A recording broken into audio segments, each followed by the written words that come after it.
Suite à la défaite de Pain et à l'accueil héroïque de Naruto lorsqu'il rentre à Konoha, les héros se voient contraints de se préparer à la venue d'un ennemi encore plus grand et qui cette fois-ci pourrait nécessiter l'alliance de tous les pays sous une seule et unique bannière. Toby continue à mettre son plan à exécution sans les membres de l'Akatsuki et cela contraint les héros à faire des préparatifs en vue de ce qui pourrait être une des plus grandes guerres de l'histoire du monde de Naruto. Cette partie de l'histoire est assez importante pour l'aspect géopolitique qui évolue dans le bon sens, dans la mesure où les guerres qui avaient lieu avant n'ont plus lieu d'être, étant donné que tout le monde semble avoir un ennemi commun, mais aussi pour les protagonistes qu'on suit depuis le départ. Tout le monde va devoir se donner au maximum face à un danger d'un niveau jamais vu jusque-là. Toute cette phase de préparatif aurait pu être un peu ennuyeuse, c'était en tout cas l'idée que je m'en étais faite une fois que j'avais terminé l'arc précédent. J'avais peur d'un éventuel ventre mou après un final comme celui de l'arc Pain. Mais je trouve que Kishimoto m'a donné tort et qu'il a réussi à introduire certains enjeux très intéressants et à faire évoluer ceux qui étaient déjà présents dans l'histoire. Qu'il s'agisse de la rivalité Naruto-Sasuke qui prend un tournant, de la relation entre le héros et Kyuubi qui elle aussi commence à changer de direction, ou de l'introduction de certains personnages qui vont s'avérer cruciaux dans la victoire du camp allié. Bref, pour cet arc final on peut dire qu'il a mis les petits plats dans les grands,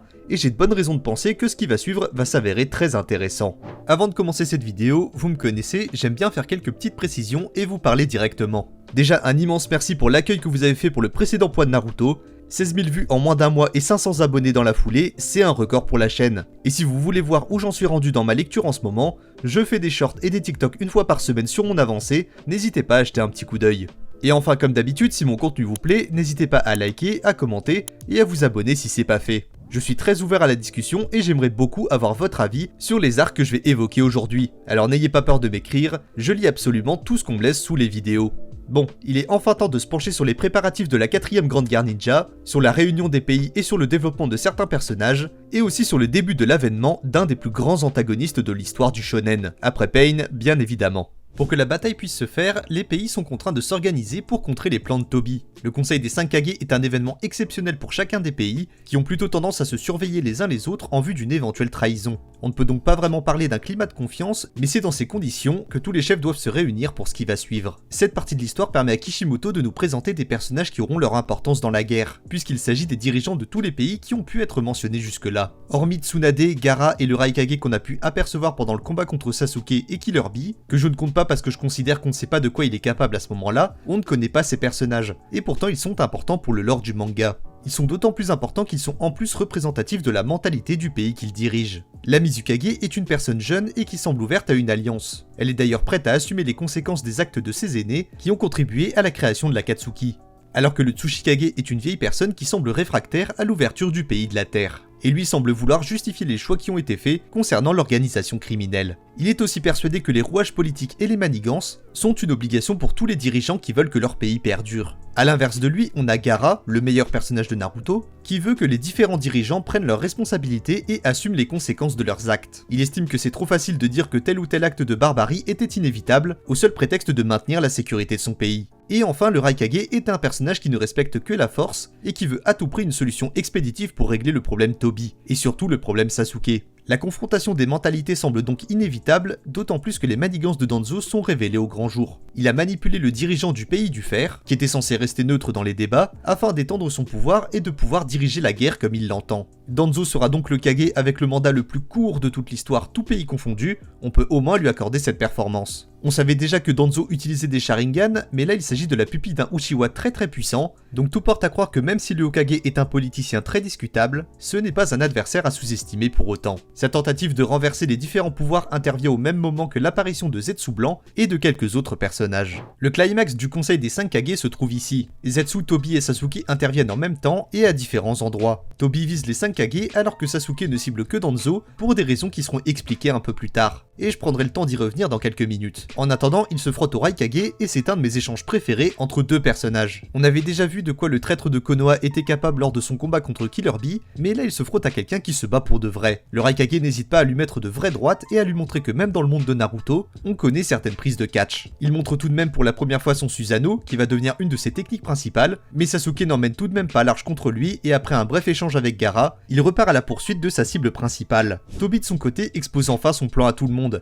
Ressusciter Jubi, qui est en quelque sorte le bijou originel, duquel sont nés les 9 bijoux qu'on connaît. Cela lui permettrait d'activer le Genjutsu ultime, le Tsukuyomi infini, qui plongerait le monde dans un sommeil éternel et qui mettrait fin à toutes les guerres. Et juste avant de partir, il annonce officiellement le début de la 4ème Grande Guerre Ninja. Cette venue semble décider tout le monde de ce qu'il faut faire. Pour la première fois de toute l'histoire, les 5 pays décident de s'allier sous un seul nom, l'Alliance Shinobi. C'est un moment très lourd de sens pour tout le manga Naruto. Il aura fallu l'arrivée d'un homme extrêmement dangereux pour que les gens essayent de se comprendre et de s'unir. Même si à ce passage de l'histoire tout laisse présager une guerre qui fera des milliers de victimes et qui marquera la vie de tout le monde par sa barbarie, bah peut-être que l'après sera le début d'une paix qui durera et qui réalisera le rêve de Jiraiya. En parallèle du conseil des 5 Kage, on suit le cas de conscience de Sakura. Depuis tout ce temps, la promesse que Naruto lui a faite concernant Sasuke le place dans une position délicate. Il doit affronter seul les conséquences de cette promesse alors qu'elle reste malheureusement à la traîne. Elle est consciente qu'elle ne peut pas suivre ses 2 anciens acolytes en termes de puissance pure, mais elle a aussi des responsabilités dans toute cette histoire. Et c'est pour ça qu'une fois cet arc terminé, elle part voir Naruto pour lui dire qu'elle l'aime. Pour tenter de lui faire comprendre que le sort de Sasuke lui est maintenant égal, pour le libérer de cette promesse et donc pour ne plus le mettre en danger à cause d'elle. Je pense qu'il faut être hypocrite pour ne pas voir ses intentions, elle ne souhaite que faire le bien et veiller sur ses amis. Sauf que malheureusement, Naruto ne l'entend pas comme ça, il lui fait comprendre que ce n'est pas seulement pour faire plaisir à Sakura qu'il a fait cette promesse, mais aussi pour ramener l'homme qu'il considère comme un frère chez lui. Finalement, il ne fait que suivre son indo, qui le pousse à ne jamais douter d'une décision qu'il a prise. Le problème de cette scène est qu'il enfonce encore plus le personnage de Sakura. Elle qui veut bien faire se fait affubler encore une fois de l'image de celle qui n'arrive à rien faire correctement. Et vous verrez dans quelques minutes qu'elle n'est pas prête de s'en décrocher. Pourtant je continue de penser que c'est un personnage qui a du potentiel.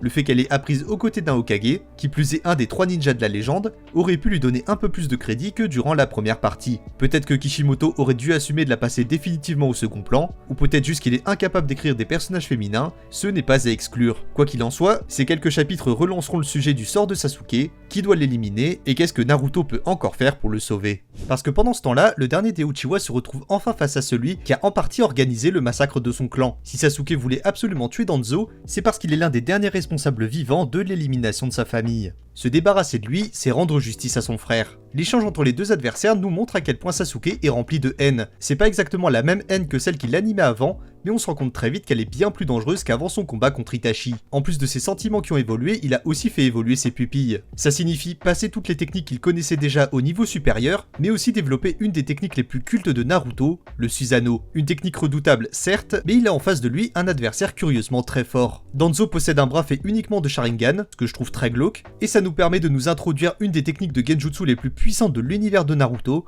le Izanagi. Le Izanagi, à l'inverse des techniques de Genjutsu qu'on connaissait jusqu'à maintenant, est une technique qui ne s'applique que sur son lanceur. Elle consiste à retourner le corps de ce dernier à partir d'un point précis dans le temps. Par exemple, si Danzo se fait toucher mortellement, le Izanagi le renvoie dans une réalité où il n'a pas encore été touché, lui permettant donc de corriger le tir. Et c'est marrant, mais une technique qui permet de retourner dans le passé à partir d'un déclencheur, bah ça me dit quelque chose. Évidemment, cette technique n'est pas gratuite, les Sharingan qui utilisent l'Izanagi se ferment à tout jamais, on comprend donc pourquoi Danzo en faisait la récolte pendant toutes ces années. Cependant, Sasuke a été plus malin et il finit par remporter la victoire, sauf que ce combat est un point de bascule pour lui. Sasuke n'hésite pas à sacrifier un membre de l'équipe qui le suit depuis un moment, et ça prouve qu'il est prêt à absolument tout pour atteindre son but. Dans un premier temps, j'avais un problème avec ce choix, parce que même si c'est des personnages secondaires, l'unité du faucon avait une certaine utilité pour le développement de Sasuke. Il lui rappelait les bons moments qu'il a passés avec l'équipe 7, et tout était prêt à me faire croire que c'est eux qui allaient le ramener dans le droit chemin.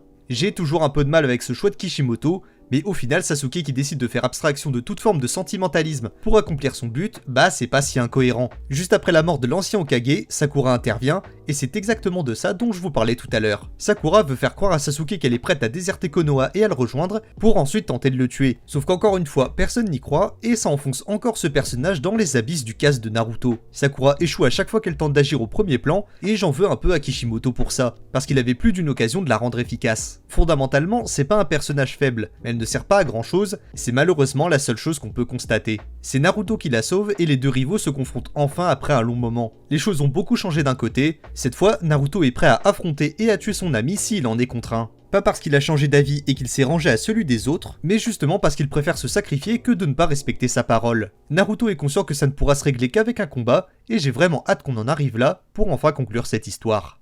Pour que Naruto puisse rivaliser avec son ami de toujours, mais aussi avec Tobi, il doit apprendre à ne faire qu'un pour de bon avec Kyuubi. Il se rend sur une île un peu particulière où il fait la connaissance d'un personnage que j'adore, Killer Bee. Naruto va devoir traverser un certain nombre d'épreuves pour ça. Il doit d'abord apprendre à se connaître lui-même et accepter certaines facettes de sa personnalité qu'il ne connaissait pas. C'est un passage du manga qui raconte aussi une partie du passé de Killer Bee, qui a traversé des épreuves très similaires à celles de Naruto. Le rejet, la solitude, mais aussi son éternel optimisme. il a toujours affronté les difficultés avec le sourire, jusqu'à arriver à maîtriser Hachibi à la perfection. Naruto a enfin un mentor digne de ce nom pour le guider vers la maîtrise de son démon intérieur. Quelqu'un qui sait ce que c'est et qui est passé au-dessus avec brio. Et au final, Killer Bee a suivi le même chemin que Naruto. Il a trouvé une famille et il n'a pas hésité à pardonner ceux qui ont tenté de l'isoler ou de lui faire du mal. Il enjoint Naruto à faire la même chose et notamment en acceptant sa part sombre, celle qui renferme la rancœur et la haine. C'est cette partie-là qui a les faveurs de Kyuubi, Naruto ne peut donc pas y couper et il doit la confronter. Cette partie de l'histoire est intéressante, car elle apporte un peu de nuance au personnage. En dépit des apparences, Naruto n'a pas oublié ces années où il était rejeté. Il les a enfouies au fond de lui depuis le début. Il s'accepte enfin tel qu'il est réellement, et il peut rentrer à l'intérieur du temple, où il peut commencer l'épreuve finale avec l'aide de Killer Bee et d'Hachibi.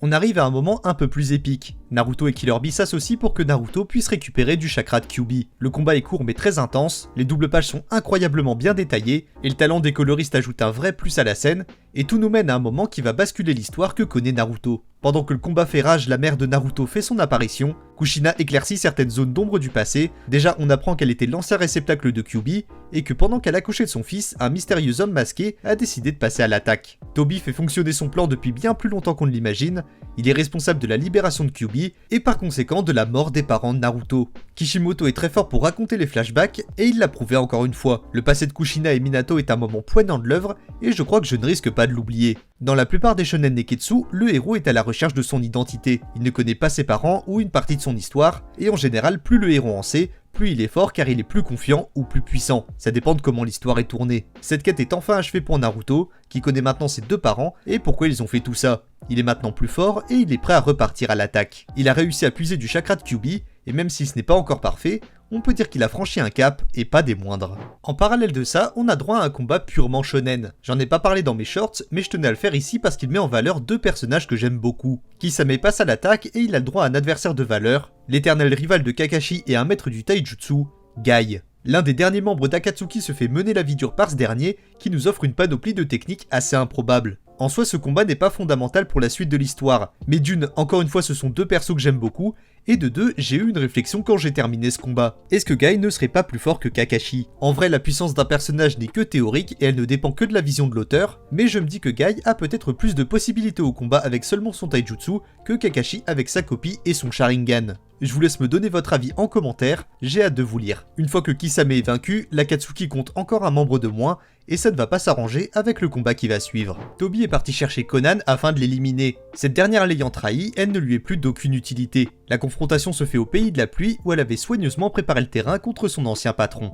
Comme avec Kisame et Guy, le combat n'est pas très long, pour la simple et bonne raison qu'il y a un écart stratosphérique entre les deux adversaires. Les techniques et la préparation de Konan ne servent à rien contre Toby, qui lui aussi connaît la technique du Izanagi. C'est dommage parce qu'en théorie, Konan avait parfaitement prévu son coup. Elle avait soigneusement placé plus de 10 milliards de parchemins explosifs pour une explosion qui durerait pas moins de 10 minutes sans interruption. Ça dépasse la durée durant laquelle Toby peut se rendre intangible, soit environ 5 minutes. Malheureusement tout ça ne fonctionne pas et Konan meurt des mains de Toby. Ce dernier récupère un des deux Rinnegan de Nagato, tandis que la dernière des apprentis de Jiraiya finit par rejoindre ses anciens partenaires dans la cabane dans laquelle ils vivaient ensemble. Le combat est court et il ne laisse aucune vraie surprise quant au résultat, mais il a le mérite d'être très beau symboliquement. Que ce soit les rappels aux flashbacks de Jiraiya ou de la prophétie qui dit que Naruto amènera le beau temps dans le pays de la pluie, c'est un passage rempli de belles images et d'un message au fond très positif.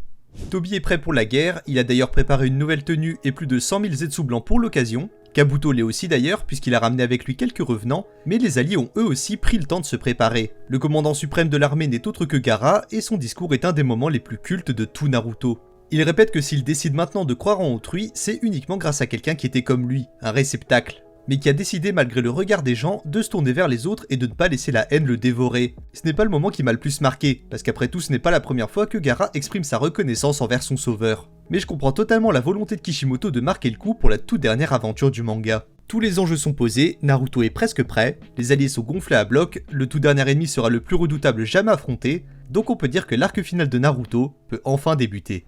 Je ne pense pas vous avoir menti en vous disant que les préparatifs de la 4ème Grande Guerre Ninja étaient une partie intéressante en dépit des apparences. Je me suis jamais vraiment ennuyé et je ne peux que reconnaître le talent de Kishimoto pour nous raconter les histoires qu'il a envie de raconter. Naruto est capable de me faire lire une 50aine de chapitres sans cligner des yeux et c'est un des seuls mangas capables de me faire ça. Tous les enjeux posés sont intéressants, je sens quand même un peu de fanservice arriver avec le retour de certains ninjas décédés, mais on verra bien si c'est abusé ou pas. Quoi qu'il en soit, j'ai pas l'impression que la 4ème Grande Guerre Ninja est un arc inutile, contrairement à ce que j'ai pu lire un peu sur les différents réseaux. Entre l'évolution du lien entre Naruto et Kyuubi, celui entre Naruto et Sasuke ou la progression toujours plus inquiétante de Tobi dans ses plans, j'ai juste hâte de vous parler de la suite.